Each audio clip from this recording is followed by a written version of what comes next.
Shalom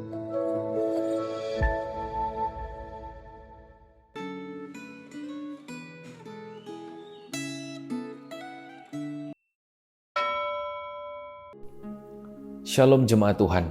Hari ini tanggal 28 Mei, kita akan bersama merenungkan firman Tuhan yang berjudul Kerasnya Hati, Hancurnya Persatuan. Mari kita berdoa terlebih dahulu. Kami bersyukur ya Tuhan, firman Tuhan sebentar lagi bisa kami bersama renungkan. Kami mohon Roh Kudus Tuhan menolong dan menuntun setiap kami. Di dalam nama Tuhan Yesus kami berdoa. Amin. Hari ini bacaan firman Tuhan diambil dari 2 Tawarik pasal yang ke-10, ayat yang pertama sampai pasal yang ke-11 ayat yang ke-4. Saya akan bacakan untuk kita sekalian dari pasal yang ke-10 ayat yang ke-6 sampai ayat yang ke-7.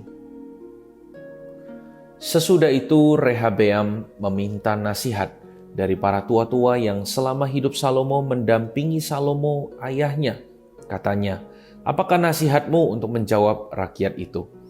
Mereka berkata kepadanya, "Jika engkau mau berlaku ramah terhadap rakyat itu, mau menyenangkan mereka dan mengatakan kata-kata yang baik kepada mereka, maka mereka menjadi hamba-hambamu sepanjang waktu." Sedemikian jauh bacaan firman Tuhan. Sebuah rumah tangga yang hancur biasanya sangat jarang disebabkan oleh satu masalah besar yang datang secara tiba-tiba, melainkan oleh karena hal-hal kecil yang tidak diselesaikan karena suami tidak mau mengalah dan istri merasa tidak didengarkan pendapatnya.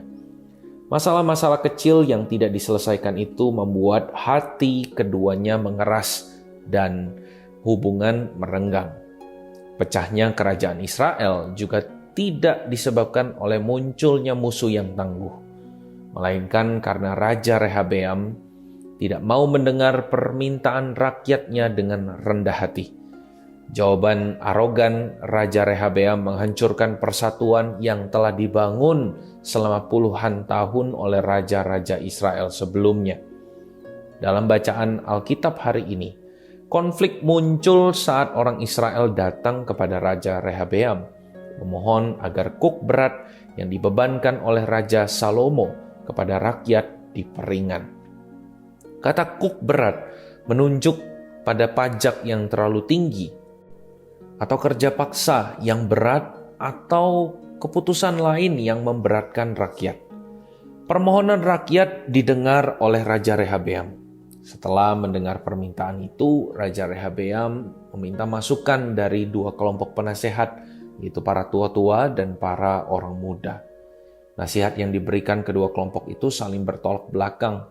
Para tua-tua memberi nasihat yang bijaksana, yaitu agar Raja Rehabeam berlaku baik kepada rakyat dengan meringankan beban mereka. Sedangkan para penasehat yang masih muda menganjurkan agar permintaan rakyat ditolak. Bahkan mereka menganjurkan agar beban rakyat diperberat supaya rakyat menjadi takut dan lebih menghormati Raja Rehabeam. Sayangnya, Raja Rehabeam lebih senang mendengar nasihat para orang muda yang menyanjung dirinya. Dia tidak memperingan beban rakyat, melainkan justru menambah beban rakyat.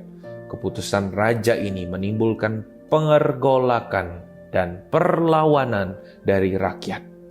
Akibatnya, 10 suku Israel memutuskan untuk memisahkan diri sehingga kerajaan Israel terpecah menjadi 2 kerajaan, yaitu kerajaan Israel Utara yang biasa disebut kerajaan Israel, serta kerajaan Israel Selatan yang biasa disebut kerajaan Yehuda. Bacaan Alkitab hari ini mengingatkan bahwa baik dalam keluarga, dalam gereja, maupun dalam kehidupan bernegara, persatuan tidak dijaga oleh kekuatan, tetapi oleh kelembutan hati. Bila hati mengeras, persatuan perlahan-lahan akan retak dan bisa hancur jika tidak dijaga.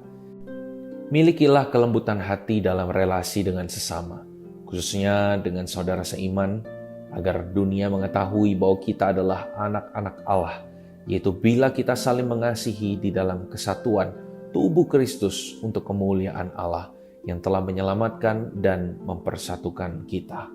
Amin. Mari kita berdoa.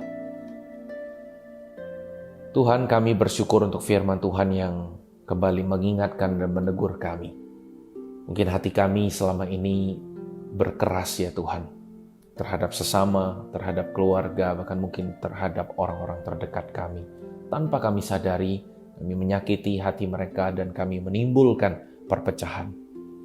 Kami mohon anugerah-Mu ya Tuhan, dari apa yang Kristus sudah kerjakan bagi kami, memungkinkan untuk hati kami diperbaharui, diberikan hati yang baru, hati yang lembut seperti Kristus, hati yang mengasihi, agar melalui hidup kami kasih Kristus itu boleh dinyatakan.